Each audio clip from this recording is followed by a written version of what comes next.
Esa vieja insoportable, a nadie le caes bien. Acabará cenando sola de cualquier modo. Esas frases aparecieron en la pantalla de mi móvil aquella noche de Nochebuena. Las leí 1, 2, 3 veces.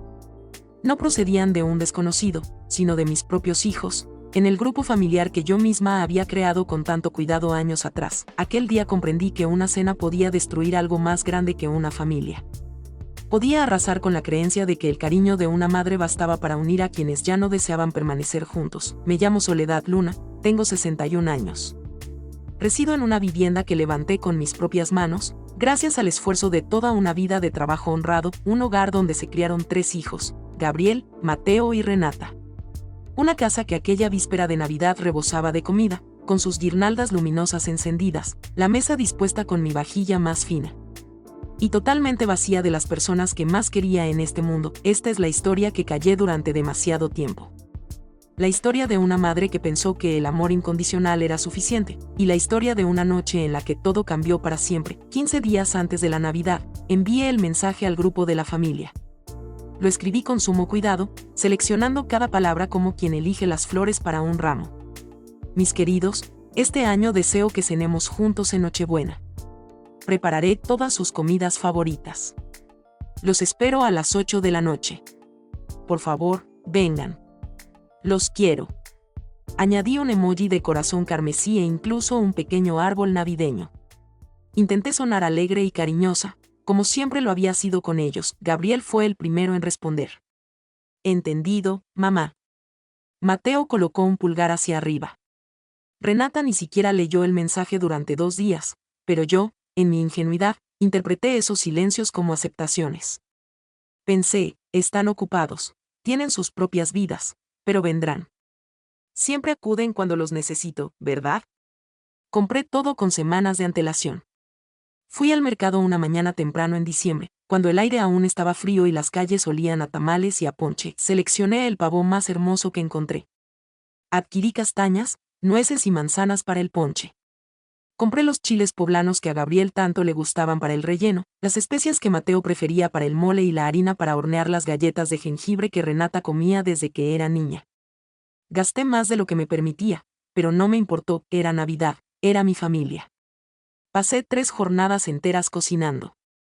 Mis manos, que ya no son tan ágiles como antaño, pelaron patatas, picaron cebolla, amasaron, removieron, probaron. La casa se impregnó de esos aromas que solo existen en diciembre: canela, clavo, chocolate, la esencia del pino del árbol que adorné yo sola en la sala. Puse la mesa a la tarde del día 24 de diciembre. Saqué el mantel bordado que mi madre me regaló el día de mi boda. Coloqué los 4 platos de porcelana, las copas de cristal que solo uso en ocasiones muy especiales, las servilletas de tela dobladas con gran cuidado. En el centro, dispuse un arreglo floral con rosas rojas y velas blancas, todo lucía perfecto. Me puse mi mejor blusa, una de color granate que Gabriel me había regalado años atrás. Me arreglé el cabello, me maquillé levemente, me puse un poco de perfume. Quería verme bien para ellos, deseaba que al llegar sintieran orgullo de su madre. A las 7:30 de la noche, la casa estaba preparada. Las luces encendidas, una música navideña sonando suavemente de fondo, el pavo dorado descansando en la bandeja más grande, todo estaba listo. Me senté en la sala a esperar. Llegaron las 8. Nadie llamó a la puerta. Las 8:30, silencio. A las 9, tomé mi teléfono y les escribí al grupo. ¿Ya vienen? La cena está servida. Nadie respondió. A las 9:30 llamé a Gabriel. No contestó. Llamé a Mateo. Me contestó el buzón de voz. Llamé a Renata. Directamente colgó la llamada. A las 10 de la noche me di cuenta de algo terrible. No iban a venir. Me levanté del sillón.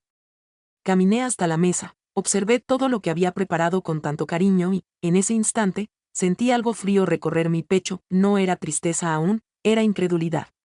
Tomé mi teléfono de nuevo, entré al grupo familiar y entonces lo vi. Había un chat paralelo, uno que ellos habían creado sin mí.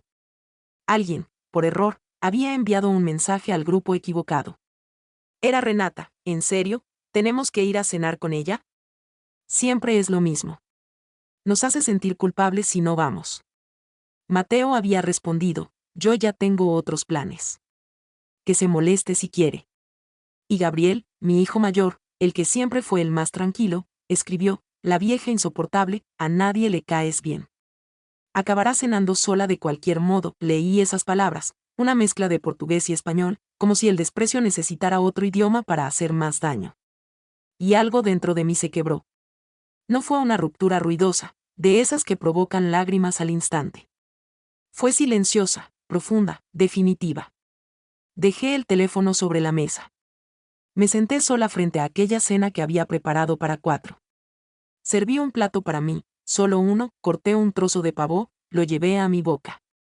Masticaba, pero no saboreaba nada, tragaba, pero no sentía hambre. La música navideña seguía sonando, las velas seguían encendidas, las luces del árbol parpadeaban suavemente, pero yo estaba completamente sola. Y entonces, en medio de aquel silencio insoportable, tomé una decisión. Una decisión que lo cambiaría todo. A veces confiamos demasiado en quien no debemos. ¿Tú también te has sentido decepcionado por alguien a quien amabas? Cuéntame tu historia. Me gustaría leerte. Hay recuerdos que duelen más cuando son hermosos, porque contrastan brutalmente con lo que vino después. Porque te obligan a preguntarte en qué momento exacto todo comenzó a desmoronarse. Antes de aquella terrible Nochebuena, hubo años de risas, de abrazos, de una familia que parecía sólida e inquebrantable. Recuerdo cuando Gabriel nació. Fue un jueves de abril, hace 37 años. Yo tenía 25. Era tan joven, tan llena de ilusiones. Mi esposo, Santiago, me tomó de la mano en el hospital y me dijo: vamos a darle todo lo que a nosotros nos faltó. Y cumplimos esa promesa, trabajamos sin descanso para que nuestros hijos nunca conocieran la escasez que nosotros sufrimos en nuestra infancia. Gabriel fue un bebé sereno, de ojos oscuros y manos diminutas que se aferraban a mi dedo índice como si fuera su único ancla en el mundo. Le cantaba nanas mientras lo mecía en mis brazos, le preparaba purés caseros, le cosía su ropa cuando no teníamos dinero para comprarla nueva. Era mi primogénito, mi mayor orgullo. 2 años después llegó Mateo y con él llegó el alboroto. Era un niño inquieto, curioso, siempre corriendo por la casa. Siempre preguntando por qué, un por qué tras otro. Se caía, se raspaba las rodillas, lloraba 5 minutos y volvía a correr. Santiago decía que Mateo había heredado mi energía. Yo decía que había heredado la terquedad de su padre.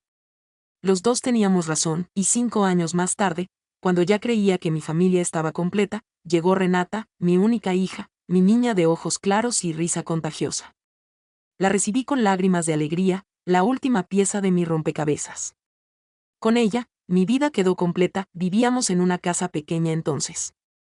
2 dormitorios, un baño, una cocina donde apenas cabía la mesa, pero en ese hogar humilde crecieron mis hijos, rodeados de cariño.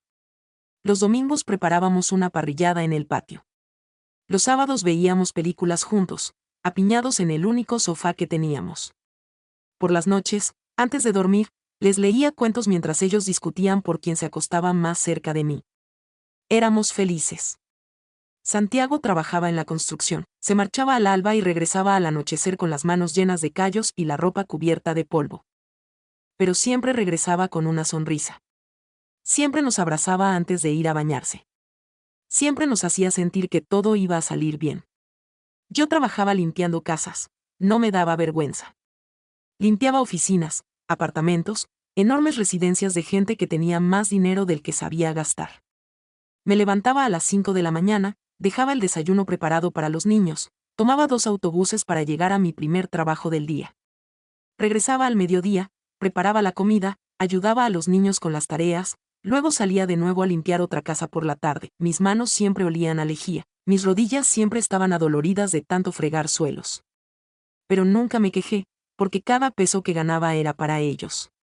Para que Gabriel pudiera estudiar, para que Mateo tuviera sus materiales escolares, para que Renata pudiera ir a clases de ballet, esa ilusión que tanto le hacía brillar los ojos. Nunca les faltó nada esencial. Cuando Gabriel cumplió 15 años, quería una bicicleta. No teníamos el dinero. Santiago y yo trabajamos turnos dobles durante 3 meses. Dejamos de comprar carne. Yo remendé mi ropa vieja en lugar de comprar nueva. Ahorramos cada centavo y el día de su cumpleaños le dimos aquella bicicleta roja que tanto había deseado. Lloró de felicidad. Me abrazó tan fuerte que pensé que me rompería las costillas. Eres la mejor mamá del mundo, me dijo. Mateo quería ser futbolista. No teníamos para pagar una escuela deportiva, pero Santiago lo llevaba cada fin de semana a jugar al parque, le enseñaba técnicas, lo animaba. Yo le lavaba el uniforme a mano después de cada partido, aunque volviera cubierto de barro. Lo veía correr por aquella cancha improvisada y sentía que todo mi cansancio tenía sentido. Renata soñaba con ir a Disneylandia. Ahorré dinero durante 4 años. 4 años sin comprarme un solo par de zapatos nuevos. 4 años comiendo frijoles y arroz cuando el dinero no alcanzaba. Pero cuando cumplió 10 años, la llevamos a Los Ángeles. Vi su carita iluminada frente al castillo de la Cenicienta y supe que cualquier sacrificio había valido la pena. Así criamos a nuestros hijos, con sacrificio, con cariño, con la certeza de que todo lo que hacíamos tenía un propósito.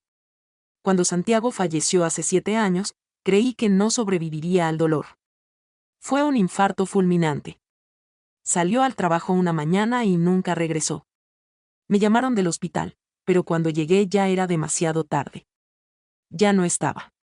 Mis hijos lloraron conmigo en el funeral. Gabriel, que ya tenía 29 años, me abrazó y me dijo, no te preocupes, mamá. Yo voy a cuidarte. Mateo, con 27, puso su mano sobre mi hombro y prometió, nunca te vamos a dejar sola. Renata, con 22 años, se aferró a mí y susurró, eres la mujer más fuerte que conozco. Y yo les creí. Les creí porque eran mis hijos, porque los había criado con valores, porque les había enseñado a honrar a sus padres, a ser agradecidos, a no olvidar sus raíces. Durante los primeros meses después de la muerte de Santiago, estuvieron presentes. Gabriel venía los domingos a arreglar cosas de la casa que se estropeaban. Mateo me llevaba al mercado. Renata me visitaba entre semana y me ayudaba con la limpieza. Pero, poco a poco, las visitas se fueron espaciando. Gabriel obtuvo un ascenso en su trabajo. Empezó a viajar mucho. Sus visitas pasaron de ser semanales a mensuales. Mateo se casó con una mujer que nunca me miró con afecto. Desde el principio percibí su frialdad, pero no dije nada. No quería causar problemas. Sus visitas se volvieron esporádicas. Siempre tenía una excusa, el trabajo, el tráfico, algún compromiso social. Renata se mudó a otra ciudad por su empleo. Hablábamos por teléfono, pero ya no era lo mismo. Sus llamadas eran breves, apresuradas, siempre interrumpidas por algo más urgente. Yo seguí trabajando, limpié casas hasta los 55 años, cuando mi espalda ya no dio más, pero había sido precavida y tenía ahorros. Compré esta casa más grande hace 10 años, cuando Santiago aún vivía. La puse a mi nombre. Fue mi refugio después de su partida. También adquirí 3 autos usados, pero en buen estado, uno para cada hijo. Los puse a mi nombre porque quería asegurarme de que los cuidaran, de que supieran que eran un obsequio valioso. Les dije, estos autos son para ustedes, pero están a mi nombre por si algún día necesitan venderlos o surge algún trámite legal. Era para protegerlos. Nunca imaginé que esa decisión se volvería tan trascendental. Mis hijos crecieron, se convirtieron en adultos, forjaron sus vidas y yo, poco a poco, me transformé en una sombra, en alguien a quien llamaban solo cuando necesitaban algo. Dinero para un pago, ayuda con los nietos que apenas me dejaban ver más de una hora, un favor rápido que yo siempre cumplía sin dudar, pero cuando yo necesitaba compañía, cuando los llamaba solo para escuchar sus voces, las respuestas eran siempre las mismas. Estoy ocupado, mamá, luego te llamo. No tengo tiempo ahora. Y yo aceptaba porque era su madre, porque el cariño de una madre no reclama, no exige, no pone condiciones. O eso era lo que creía. Mientras cuento todo esto, pienso en dónde estarás escuchándome. Escribe el nombre de tu ciudad en los comentarios. Las grietas en una familia no surgen de la noche a la mañana. Se forman lentamente, como las fisuras en una pared vieja. Al principio son tan finas que ni siquiera las ves, pero están allí, extendiéndose, esperando el momento de convertirse en abismos. La primera vez que sentí que algo cambiaba fue hace 3 años, en el cumpleaños de Gabriel. Cumplía 33. Yo había preparado su postre favorito, un pastel de 3 leches con fresas que le encantaba desde pequeño. Lo llamé para preguntarle a qué hora podía ir a llevárselo. Mejor no vengas, mamá, me dijo con una voz extraña, distante. Vamos a celebrar con los amigos y, bueno, ya sabes, es un ambiente de adultos. Ambiente de adultos. Como si yo fuera una niña, como si mi presencia pudiera avergonzar a mi propio hijo. Tragué saliva. No quise discutir. Déjalo, hijo. Entonces paso mañana. Mejor te marco yo cuando tenga tiempo, respondió. Y colgó. Nunca llamó. El pastel se quedó en mi refrigerador durante una semana. Lo comí yo sola, un pedazo cada noche, mientras miraba las fotografías viejas de cuando Gabriel era niño. En esas fotos, él me abrazaba con aquella sonrisa enorme, sin dientes delanteros, con los ojos brillando de puro cariño. ¿En qué momento ese niño se había convertido en un hombre que no quería verme? 2 meses después, Mateo me invitó a comer, me emocioné. Había pasado tanto tiempo desde la última vez que compartíamos una comida. Me arreglé con cuidado, me puse mi mejor vestido, llegué puntual al restaurante que él había elegido. Pero cuando llegué, comprendí por qué me había invitado. Mamá, necesito que me prestes dinero, me dijo antes de que el camarero siquiera nos trajera el menú. Son 90,000 pesos. Es urgente. Tengo una oportunidad de negocio y necesito el capital. Era todo lo que me quedaba ahorrado después de cubrir los gastos del mes. ¿Y cuándo me lo devolverías?, pregunté con cuidado, sin querer sonar desconfiada. En 6 meses, te lo prometo, mamá. Es una inversión segura. Algo en mi interior me advirtió que no lo hiciera, pero era mi hijo, mi Mateo, el niño inquieto que había cargado en mis brazos, que había cuidado cuando se enfermaba, que había alimentado con mi propio esfuerzo. Le di el dinero, han pasado 3 años. Nunca me devolvió un solo peso. Cuando le pregunto, siempre tiene una excusa. El negocio va lento. Estoy esperando un pago. Pronto te deposito. Pero el dinero nunca llega, y las llamadas de Mateo tampoco. Solo me busca cuando necesita algo más. Con Renata fue diferente, más sutil, más doloroso. Un sábado por la tarde, hace 2 años, me decidí a visitarla sin avisar. Vivía en un departamento bonito al norte de la ciudad. Llamé a la puerta con una bolsa de tamales que había hecho esa mañana, pensando en sorprenderla. Abrió la puerta a medias. No me invitó a pasar. Mamá, ¿qué haces aquí?, me preguntó con un tono que mezclaba sorpresa y fastidio. Te traje tamales, cariño. Pensé que podíamos comer juntas. Es que tengo visita, dijo, mirando hacia atrás. Escuché risas femeninas adentro. No es buen momento. Será solo un ratito, insistí. Necesitaba tanto estar con ella. Renata suspiró. Mamá, ¿en serio? Estoy ocupada. Mejor hablamos luego, sí. Y cerró la puerta. Me quedé parada en el pasillo de aquel edificio elegante, con mi bolsa de tamales en las manos, sintiéndome como una vendedora ambulante a la que han rechazado. Escuché las risas continuar del otro lado de la puerta. Renata estaba celebrando algo con sus amigas, y yo no estaba invitada a su vida. Regresé a casa en el autobús con los tamales todavía calientes. Los repartí entre los vecinos. No quería comerlos sola. Me hubieran sabido a humillación, pero lo peor no fueron esos momentos aislados. Lo peor fue darme cuenta de que se estaban convirtiendo en un patrón.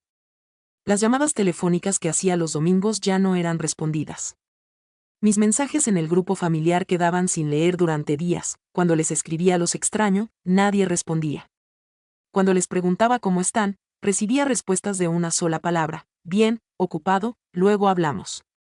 Las invitaciones a mi casa siempre eran rechazadas. No puedo, tengo trabajo, ese día tengo un compromiso, mejor otro día. Pero ese otro día nunca llegaba. Me di cuenta de que solo me buscaban cuando me necesitaban. Gabriel me llamaba cuando necesitaba que le cuidara a su hijo, mi nieto de 6 años, porque la niñera había faltado. Me lo dejaba a las 7 de la mañana y lo recogía a las 9 de la noche, sin siquiera preguntarme si yo tenía otros planes. Yo dejaba todo para cuidar a ese niño hermoso, le preparaba su comida favorita, jugaba con él, le contaba cuentos. Y cuando Gabriel llegaba por él, apenas me daba las gracias, se lo llevaba y no volvía a llamar hasta la siguiente urgencia. Mateo me buscaba cuando necesitaba que le firmara papeles del auto que estaba a mi nombre. Es solo un trámite, mamá. Fírmame aquí. Yo firmaba sin leer, confiando en él. ¿Qué otra cosa podía hacer? Era mi hijo. Renata me llamaba cuando necesitaba consejo, pero no para escucharme, solo para desahogarse. Hablaba durante 1 hora sobre sus problemas laborales, sus frustraciones, sus decepciones amorosas. Yo escuchaba con paciencia, le daba mi opinión cuando me la pedía. Pero cuando yo intentaba compartir algo de mi vida, algo de mi soledad, ella siempre encontraba la manera de cortar la conversación. Ay, mamá, me están llamando del trabajo. Luego hablamos. Luego nunca llegaba. Me convertí en una conveniencia, en alguien útil, pero no en alguien amada, y lo más triste es que yo seguía justificándolos. Están ocupados, me decía a mí misma. Tienen sus propias vidas. Es normal, los jóvenes de ahora son así, más independientes. Pero en el fondo, muy en el fondo, sabía la verdad, sabía que algo se había roto. Que el cariño que yo les había dado durante décadas no estaba siendo correspondido. Que me estaba volviendo invisible para las 3 personas que más quería en este mundo. Empecé a sentirme sola, profundamente sola. No era la soledad de no tener a nadie alrededor, era peor. Era la soledad de tener hijos vivos, saludables, exitosos, y sentir que no les importabas. Intenté hablarlo con ellos. Lo intenté de verdad.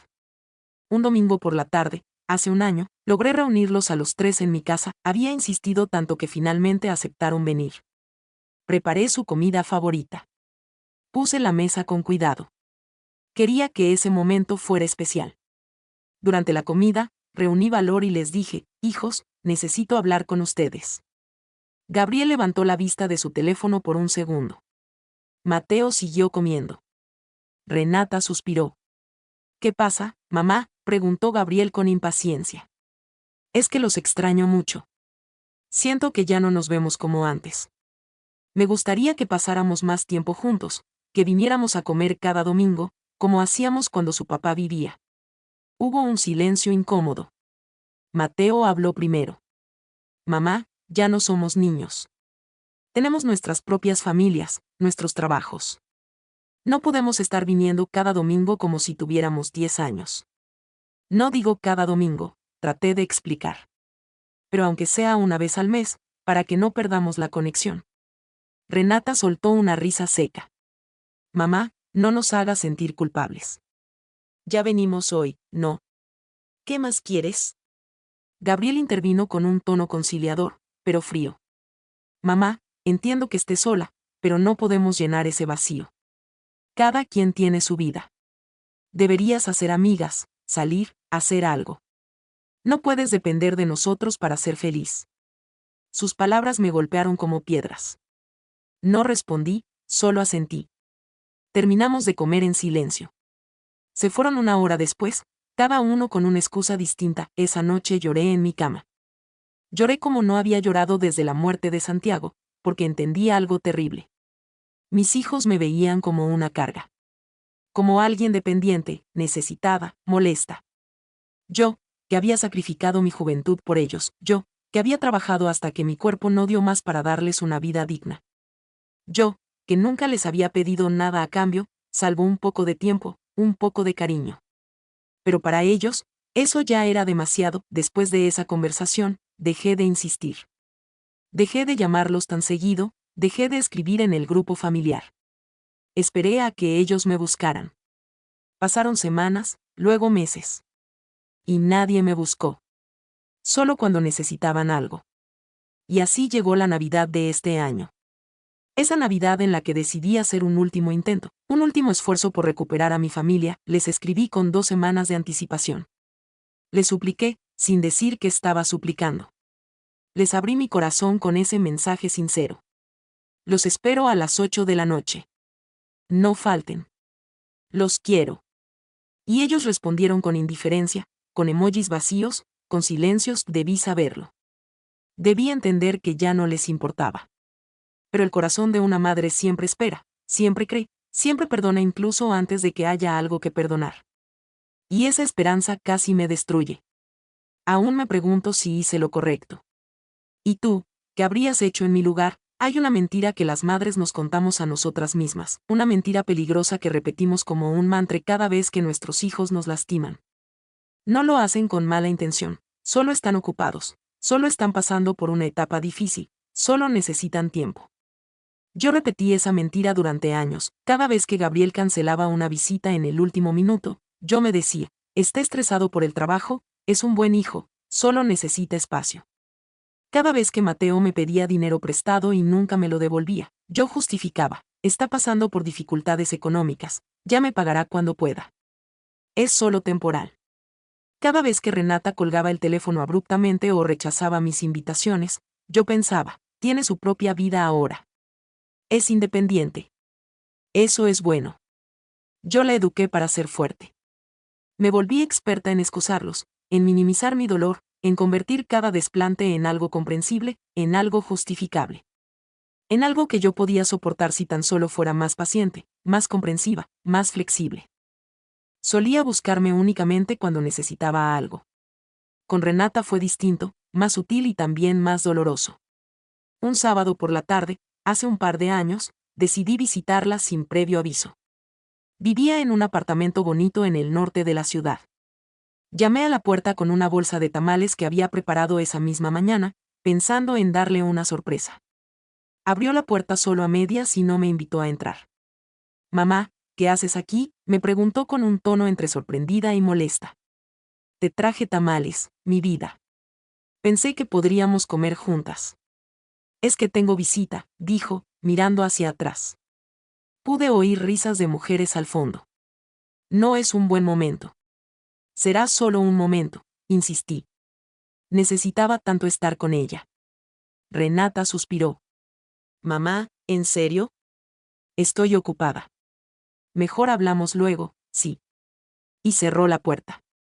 Me quedé parada en el pasillo de aquel edificio elegante, con mi bolsa de tamales en las manos, sintiéndome como una vendedora ambulante a la que han rechazado. Escuché las risas continuar del otro lado de la puerta. Renata estaba celebrando algo con sus amigas, y yo no estaba invitada a su vida. Regresé a casa en el autobús con los tamales todavía calientes. Los repartí entre los vecinos. No quería comerlos sola. Me hubieran sabido a humillación, pero lo peor no fueron esos momentos aislados, lo peor fue ver cómo todo eso se transformaba en una pauta constante. Las llamadas que hacía los domingos ya no obtenían respuesta. Mis mensajes en el grupo de la familia permanecían sin leer durante días. Si les escribía los extraño, no había respuesta. Cuando preguntaba cómo están, recibía contestaciones breves. Bien, ocupado, luego hablamos. Cada invitación a mi casa era rechazada con excusas. No puedo, tengo trabajo, ese día tengo un compromiso, mejor otro día. Pero ese otro día nunca llegaba. Comprendí que solo me buscaban cuando me necesitaban. Gabriel me llamaba cuando necesitaba que cuidara a su hijo, mi nieto de 6 años. Porque la niñera había faltado, me lo dejaba a las 7 de la mañana y lo recogía a las 9 de la noche, sin siquiera preguntarme si yo tenía otros planes.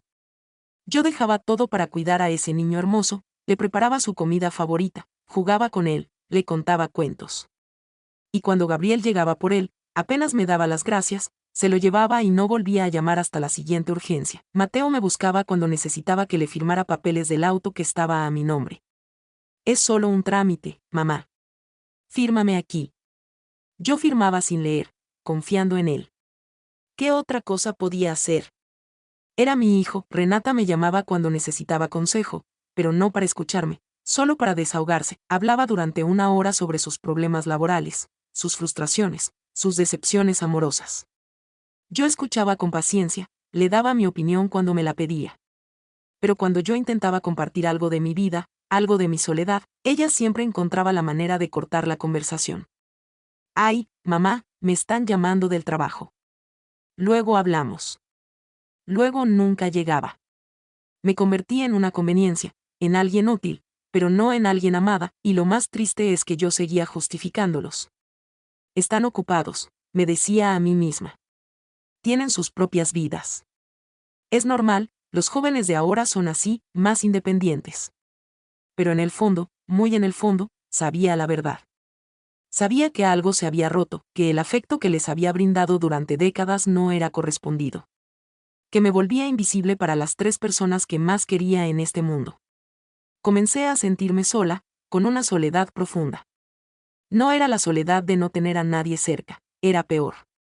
Era la soledad de tener hijos vivos, sanos, exitosos, y sentir que no les importabas. Intenté hablar con ellos. Lo intenté de verdad. Un domingo por la tarde, hace un año, logré reunirlos a los 3 en mi casa. Había insistido tanto que finalmente aceptaron venir. Preparé su comida favorita, puse la mesa con cuidado. Quería que ese momento fuera especial. Durante la comida, reuní valor y les dije, hijos, necesito hablar con ustedes. Gabriel levantó la vista de su teléfono por un segundo. Mateo siguió comiendo. Renata suspiró. ¿Qué pasa, mamá?, preguntó Gabriel con impaciencia. Es que los extraño mucho. Siento que ya no nos vemos como antes. Me gustaría que pasáramos más tiempo juntos, que viniéramos a comer cada domingo, como hacíamos cuando su papá vivía. Hubo un silencio incómodo.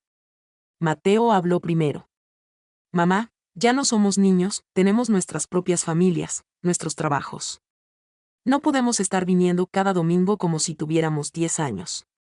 No digo cada domingo, traté de explicar. Pero aunque sea una vez al mes, para que no perdamos la conexión. Renata soltó una risa seca.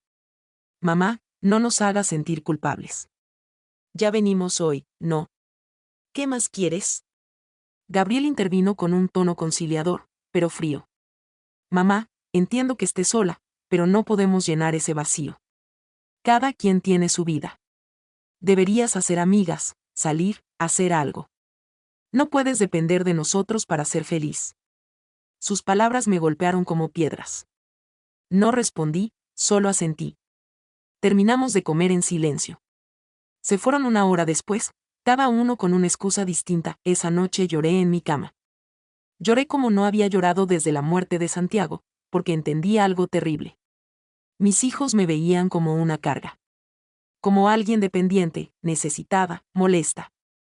Yo, que había sacrificado mi juventud por ellos. Yo, que había trabajado hasta que mi cuerpo no dio más para darles una vida digna.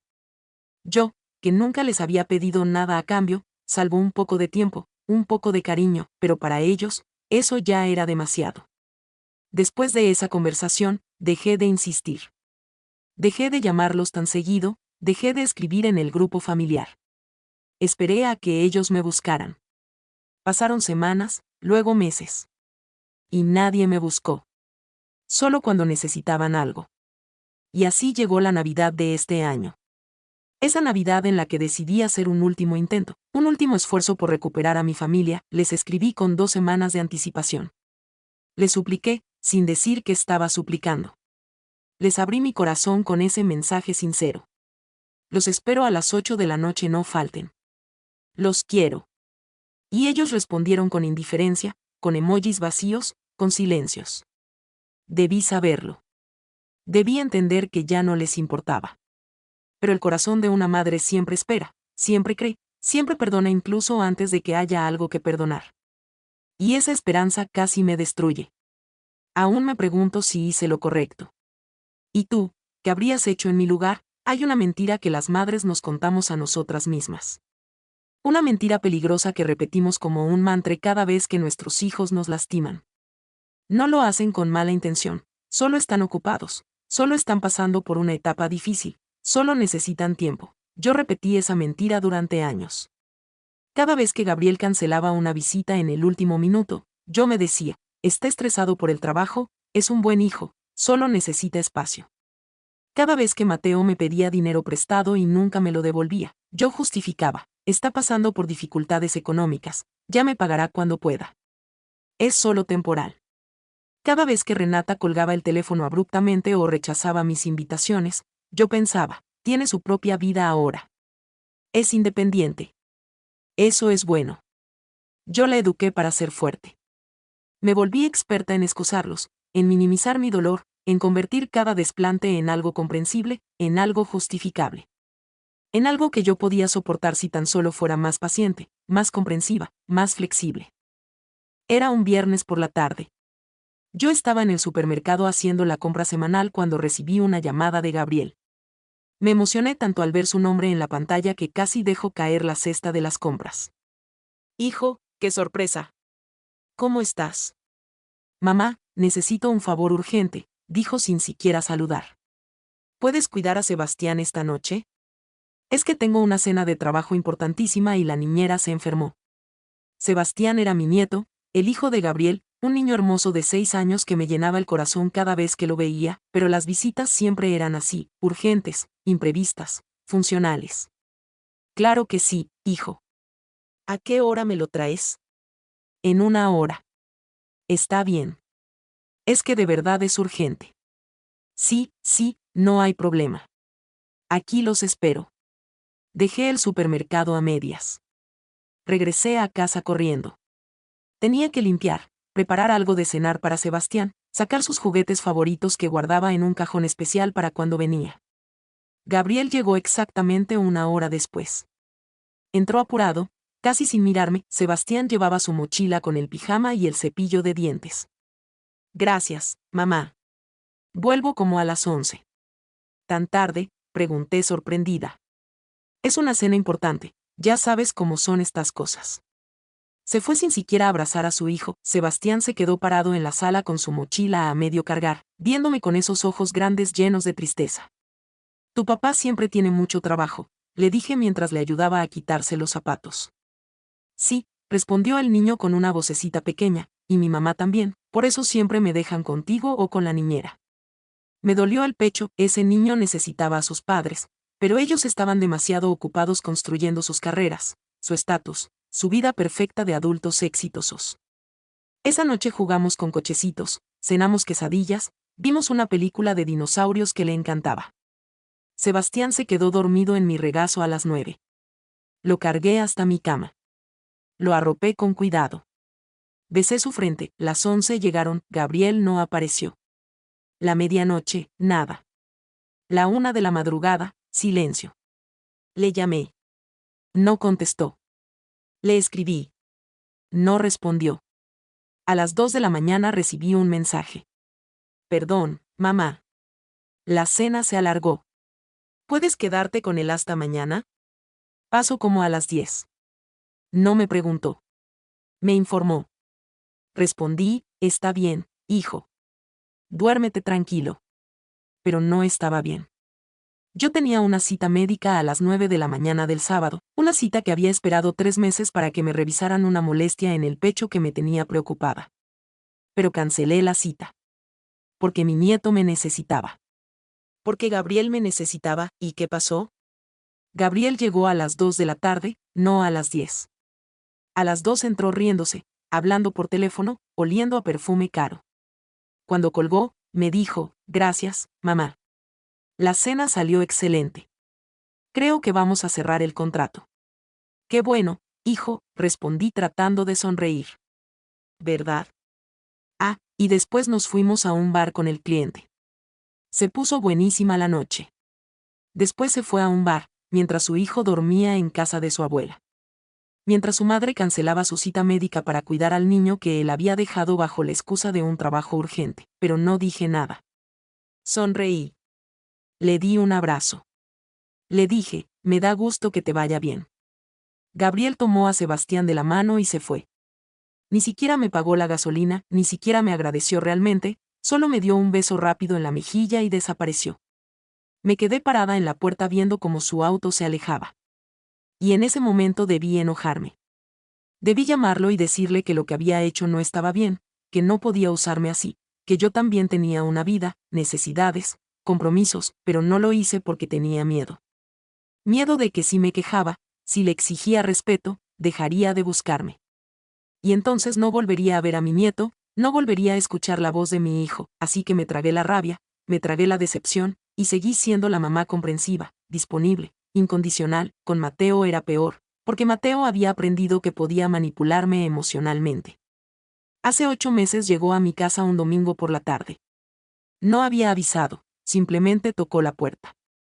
Cuando abrí, lo vi ahí con una sonrisa extraña. Una sonrisa que yo ya conocía. Era la sonrisa que ponía cuando necesitaba algo. Mamá, qué gusto verte, me dijo abrazándome con esa efusividad falsa que dolía más que su indiferencia. Hijo, ¿qué pasa?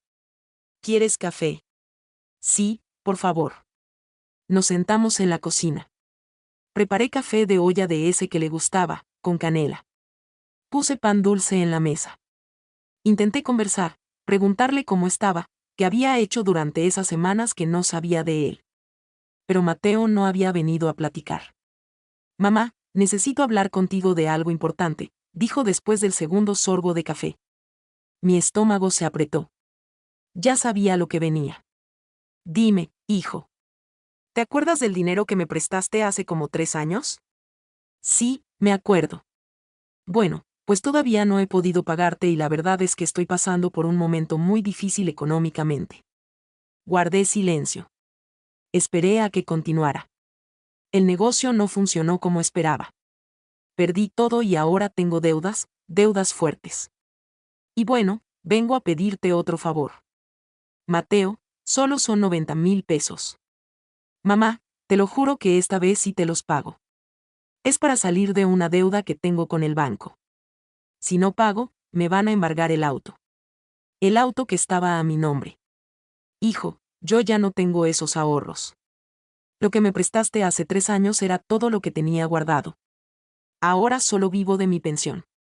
Su rostro cambió, la sonrisa desapareció. O sea, que no me vas a ayudar. No es que no quiera, hijo, es que literalmente no tengo. Pero, ¿podrías pedir un préstamo?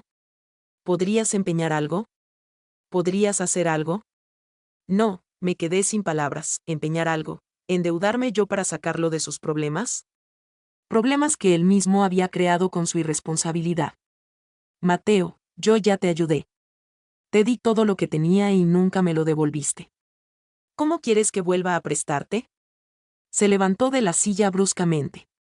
Su rostro estaba rojo de coraje. Sabía que ibas a decir eso. Sabía que al final siempre tienes excusas. Hijo, no es una excusa. ¿Sabes qué, mamá? Siempre dices que nos quieres, que harías cualquier cosa por nosotros, pero a la hora de la verdad, cuando de verdad te necesito, me das la espalda. Sus palabras me atravesaron como cuchillos.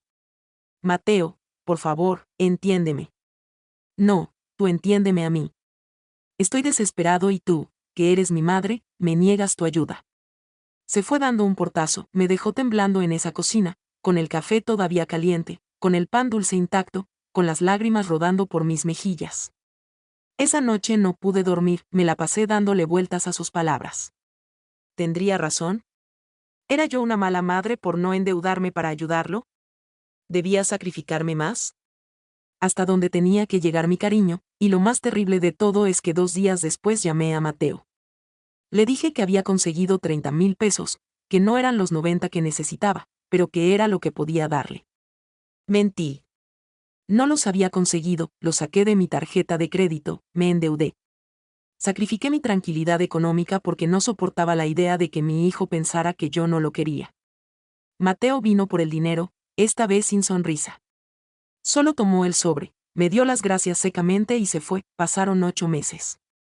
Nunca me devolvió nada. Ni siquiera me preguntó cómo iba yo con la deuda que había adquirido por él, y Renata, mi única hija, mi niña. Con ella, el dolor era distinto, más sutil, más constante. Renata había aprendido a hacerme sentir culpable por existir. Cada vez que yo le llamaba, su tono era de fastidio apenas disimulado. ¿Qué pasó, mamá? Está todo bien, como si solo pudiera llamarla en caso de emergencia. Solo quería saber cómo estás, mi amor. Ay, mamá, estoy bien ocupada, pero bien. ¿Y tu trabajo cómo va? Bien, mamá. ¿Todo bien? Oye, te tengo que dejar. Estoy en medio de algo. Siempre estaba en medio de algo. Siempre tenía prisa. Siempre había algo más importante que hablar conmigo. Hace 6 meses intenté visitarla de nuevo. Esta vez sí avisé. Le escribí, hija, voy a estar cerca de tu casa el jueves. ¿Puedo pasar a verte aunque sea un ratito? Tardó horas en responder.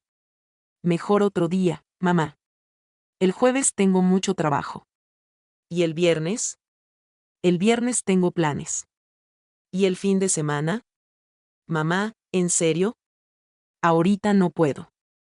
Ya te aviso yo cuando tenga tiempo. Sí.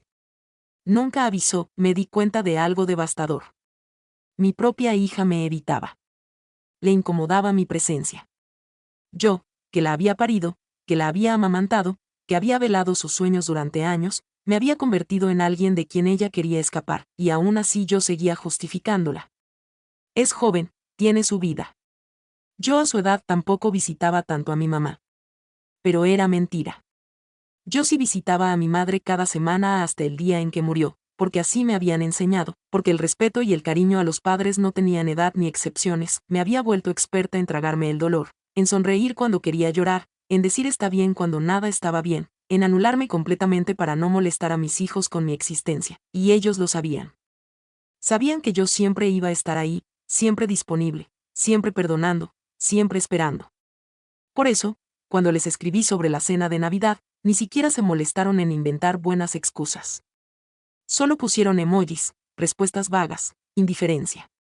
Porque yo había establecido el precedente. Podían tratarme como quisieran, yo siempre iba a entender, siempre iba a perdonar, siempre iba a esperar. Hasta aquella Nochebuena. Hasta que leí esas palabras en el grupo familiar. La vieja insoportable, a nadie le caes bien. Acabará cenando sola de cualquier modo. En ese momento, algo dentro de mí se rompió. Y no fue una fractura más. Fue el colapso total de todas las mentiras que me había contado durante años, ya no podía seguir negando la verdad. Mis hijos no me querían. Me toleraban, me usaban, pero no me querían. Y esa verdad, aunque devastadora, me liberó. Mientras cuento todo esto, pienso en dónde estarás escuchándome. Escribe el nombre de tu ciudad en los comentarios, hay señales que ignoramos porque no queremos verlas. Hay verdades que rechazamos porque aceptarlas significaría destruir la imagen que tenemos de las personas que amamos. Yo había ignorado muchas señales, demasiadas, pero todas estaban ahí esperando el momento de revelarse. La primera señal clara llegó hace 4 meses, en agosto. Fue un descubrimiento accidental que me heló la sangre. Yo estaba en casa de Gabriel, él me había pedido que fuera a limpiar porque tenía una inspección importante para vender la propiedad. Sí, me pidió a mí, una mujer de 61 años con problemas de espalda, que limpiara su casa de 3 pisos porque no quería pagar a alguien para hacerlo. Y yo fui, porque era mi hijo, porque siempre decía que sí. Estaba limpiando el suelo del estudio cuando vi su portátil abierta sobre el escritorio. No tenía intención de fisgonear, de verdad, pero la pantalla se iluminó sola y apareció una conversación de WhatsApp, era un chat con su esposa, Laura. Y lo que leí me quitó el aliento. Laura había escrito: ¿ya le dijiste a tu mamá que nos vamos a mudar a Monterrey? Gabriel respondió: no, y no le voy a decir hasta último momento. Ya sabes cómo se pone. Va a empezar con su drama de que no va a ver a Sebastián, que le estamos abandonando, bla, bla, bla. Pues es verdad, no va a ver a su nieto tan seguido. Ay, por favor, apenas lo ve ahora. Siempre está pidiendo que se lo traigamos, pero luego se cansa y nos habla para que lo recojamos antes. Eso era mentira, una mentira cruel. Yo nunca me cansaba de Sebastián, nunca. Ellos eran los que lo recogían antes porque tenían planes, porque no querían que su hijo interfiriera con sus salidas, sus cenas, sus vidas perfectas de pareja exitosa. Pero Gabriel estaba diciendo a su esposa que yo era el problema, seguí leyendo con las manos temblando. Además, continuó Gabriel, no es como si hiciéramos mucho por ella. Viene cuando necesitamos algo y ya. No le debemos nada más. No le debemos nada más. Esas 5 palabras se quedaron grabadas en mi cerebro como hierro candente. Nada más. 37 años de desvelos, de sacrificios, de cariño incondicional eran nada más. Laura respondió: tienes razón. Igual cuando nos mudemos va a ser un alivio no tenerla tan encima. Cerré la portátil. Mis manos sudaban. El trapeador se me cayó al suelo, me senté en el suelo de ese estudio, rodeada de muebles caros que mi hijo había comprado con el dinero que ganaba en su trabajo exitoso. Y lloré en silencio. No lloré de tristeza, lloré de rabia, de impotencia, de humillación. Terminé de limpiar esa casa como un autómata. Cada movimiento era mecánico. Cuando acabé, le escribí a Gabriel: ya terminé. Quedó todo limpio. Él respondió 3 horas después: gracias, ma. Ni siquiera mamá. Solo ma, como si hasta mi nombre completo le pesara. No le dije nada sobre lo que había leído. ¿Para qué? Ya sabía lo que pensaba de mí. Ya sabía que me veía como una carga, como alguien molesta, como alguien de quien necesitaba liberarse. 2 semanas después, descubrí algo peor. Fue un sábado por la mañana. Estaba revisando mi correo electrónico cuando llegó una notificación del banco. Era sobre el auto de Mateo, el que estaba a mi nombre. Multas de tránsito pendientes, 47 infracciones sin pagar. Total adeudado, 82,300 pesos. 82,000 pesos en multas, 47 infracciones. Llamé a Mateo de inmediato. Sonó 5 veces antes de que contestara. Bueno.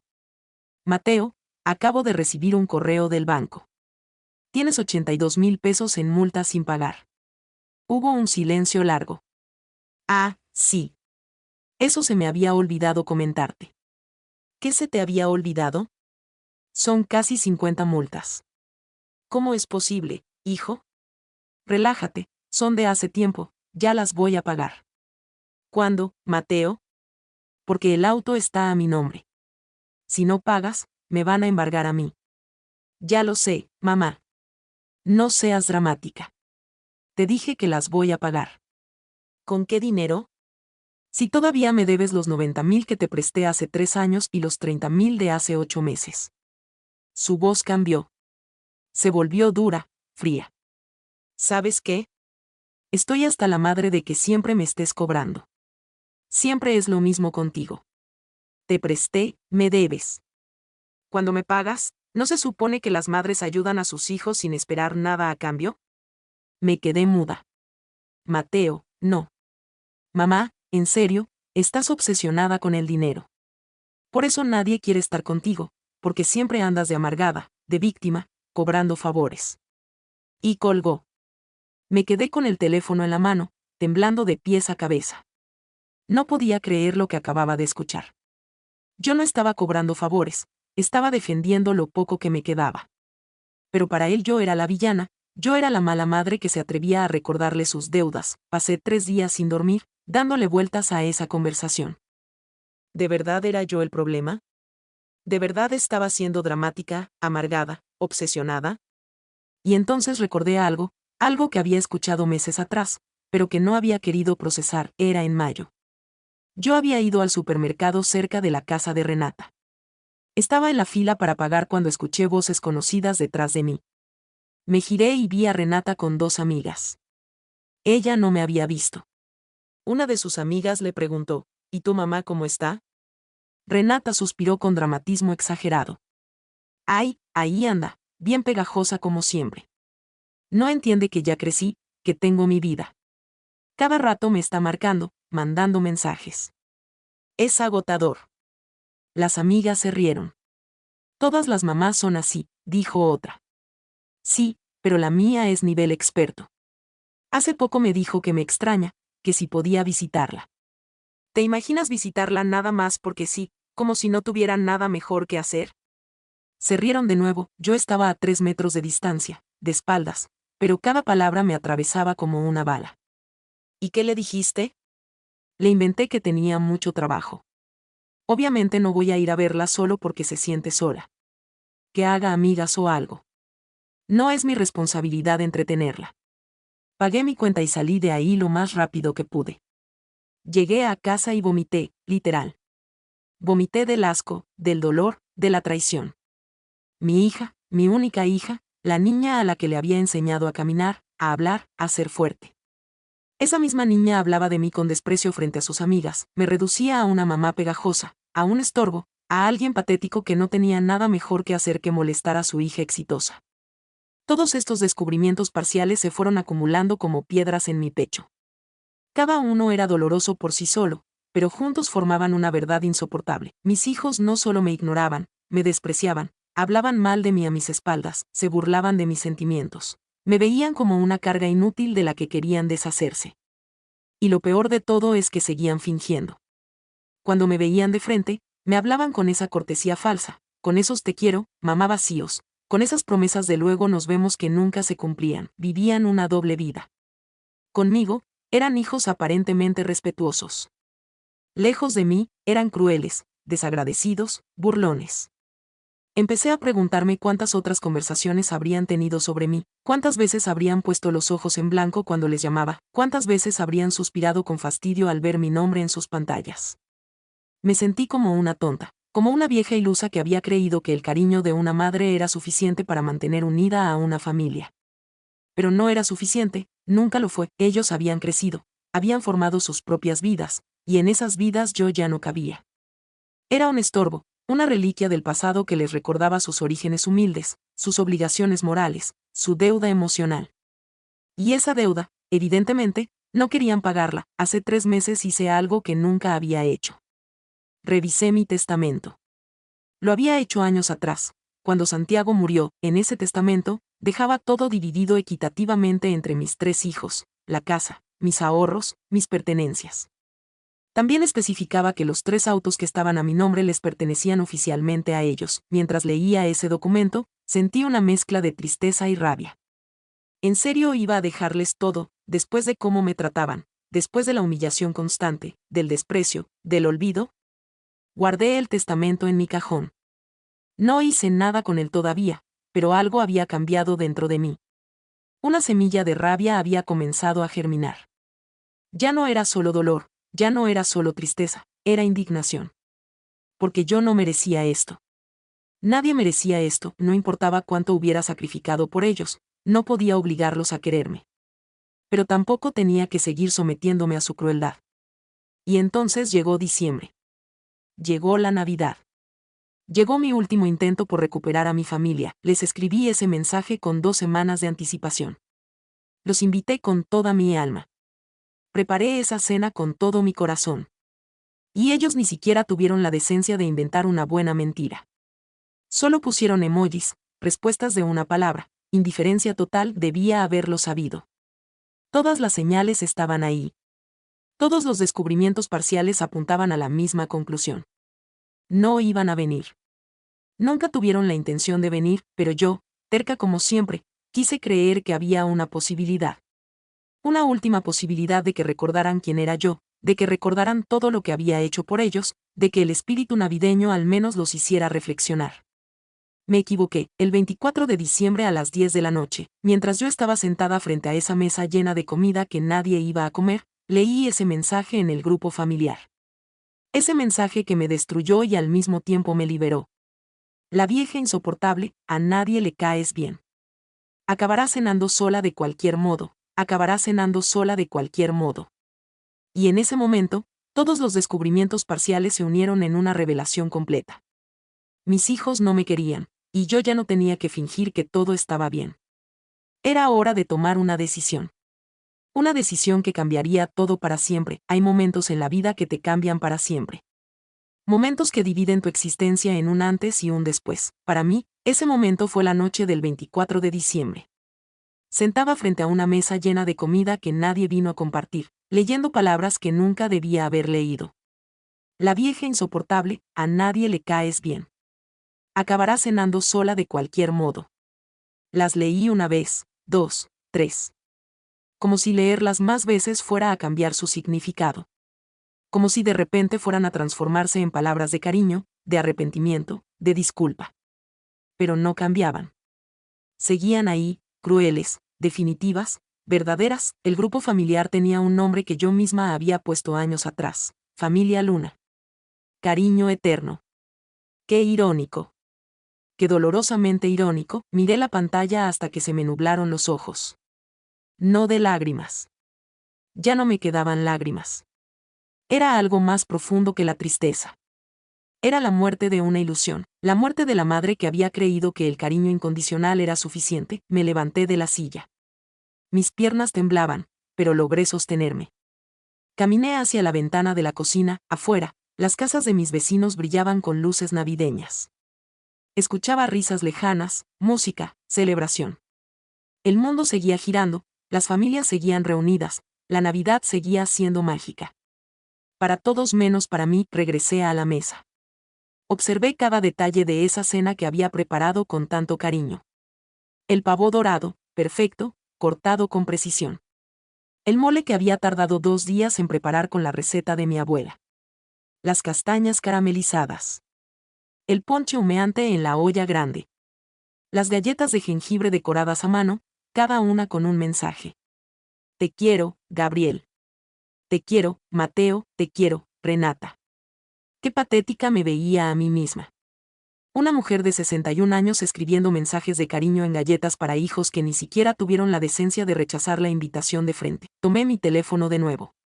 Volví a leer el mensaje. Esta vez me fijé en un detalle que no había notado antes. El mensaje de Gabriel había sido enviado al grupo equivocado. Ellos tenían un chat paralelo, uno sin mí, donde hablaban libremente. Y por error, Gabriel había mandado ese insulto al grupo donde yo sí estaba. Entré a ese chat paralelo.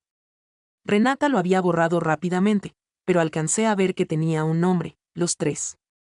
Los tres. Como si fueran la verdadera familia. Como si yo fuera una extraña de quien había que protegerse, de quien había que hablar a escondidas. Quise gritar, quise romper algo, quise llamarlos y decirles todo lo que sentía, todo el dolor que me habían causado, toda la rabia que tenía acumulada, pero no lo hice. Porque en medio de ese dolor insoportable, algo cambió dentro de mí, algo fundamental. Me di cuenta de que ya no quería su cariño, ya no quería sus disculpas, ya no quería sus promesas vacías. Quería justicia. No venganza. Justicia. Había una diferencia. La venganza busca herir. La justicia busca equilibrar, y después de años de desequilibrio, de dar sin recibir, de querer sin ser querida, de sacrificarme sin ser valorada, era hora de equilibrar la balanza. Me senté de nuevo frente a la mesa, serví un plato para mí, solo uno. Corté un trozo de pavo y lo llevé a mi boca. Esta vez sí sentí el sabor. Estaba delicioso, perfecto. Había hecho un trabajo excepcional. Comí despacio, probé cada platillo, el mole, las castañas, el ponche, las galletas.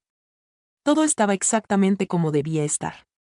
Yo había cumplido mi parte, había demostrado mi cariño de la única manera que sabía, cocinando, preparando, dando. Ellos eran los que habían fallado, ¿no? Terminé de cenar alrededor de las 11 de la noche. Recogí la mesa, guardé la comida en recipientes, limpié todo con calma, sin prisa. Cada movimiento era deliberado, consciente. A las 11:30, me senté en la sala, las luces del árbol de Navidad parpadeaban suavemente. La música navideña había terminado. El silencio de la casa era absoluto. Tomé mi teléfono. Busqué en mis contactos un nombre que no había marcado en meses, licenciado Daniel Montalvo. Daniel era el abogado de la familia desde hacía 15 años. Había manejado el testamento de Santiago cuando murió. Había gestionado la compra de mi casa. Conocía perfectamente mis propiedades, mis cuentas, mis documentos legales. Miré la hora. Las 11:40 de la noche. Era tarde, demasiado tarde para llamar. Pero algo dentro de mí me urgía a hacerlo, como si esperar hasta el día siguiente fuera a hacerme arrepentir, como si la lucidez que había alcanzado fuera tan frágil que podía desvanecerse con el amanecer. Marqué. Sonó 3 veces. 4. Pensé que no iba a contestar, pero contestó. Bueno. Su voz sonaba somnolienta, confundida. Licenciado Montalvo, soy Soledad Luna. Hubo una pausa. Doña Soledad, ¿está todo bien? Es muy tarde. Lo sé. Disculpe la hora, pero necesito que me ayude con algo urgente. Esta misma noche. Su tono cambió. Se volvió alerta, profesional. ¿Qué necesita?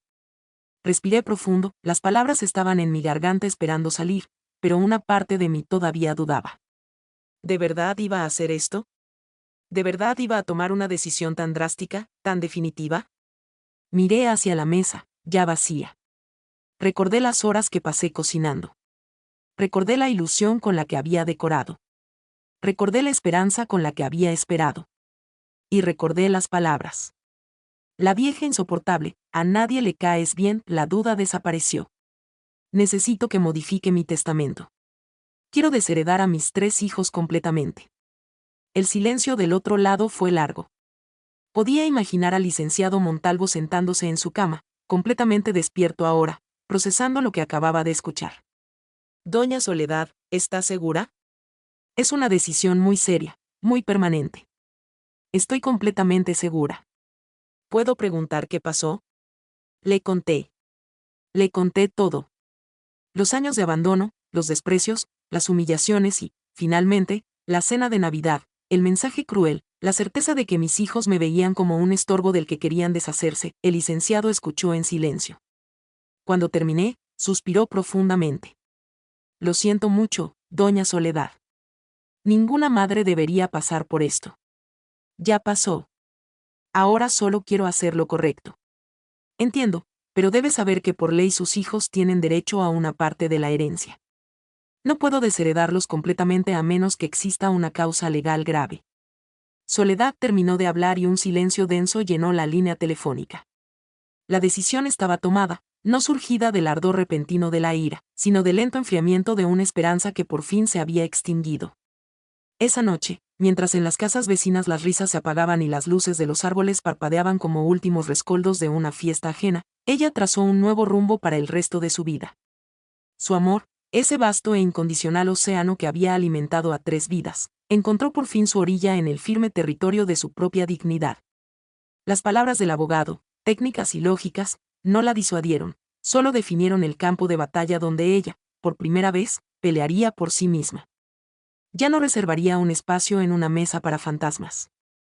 Ya no mantendría su teléfono pegado a la palma de la mano, esperando un eco que nunca llegaba. La justicia que anhelaba no era venganza, no deseaba su dolor, sino la restitución de su propio valor.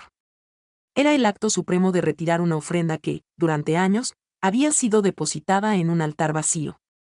Y esa paz, áspera y solemne, comenzaría con la primera luz del alba, con la firma de un documento que no significaba el fin del cariño, sino el nacimiento, tardío y necesario, del respeto hacia sí misma. La historia que guardó demasiado tiempo había sido contada. Ahora, comenzaba otra.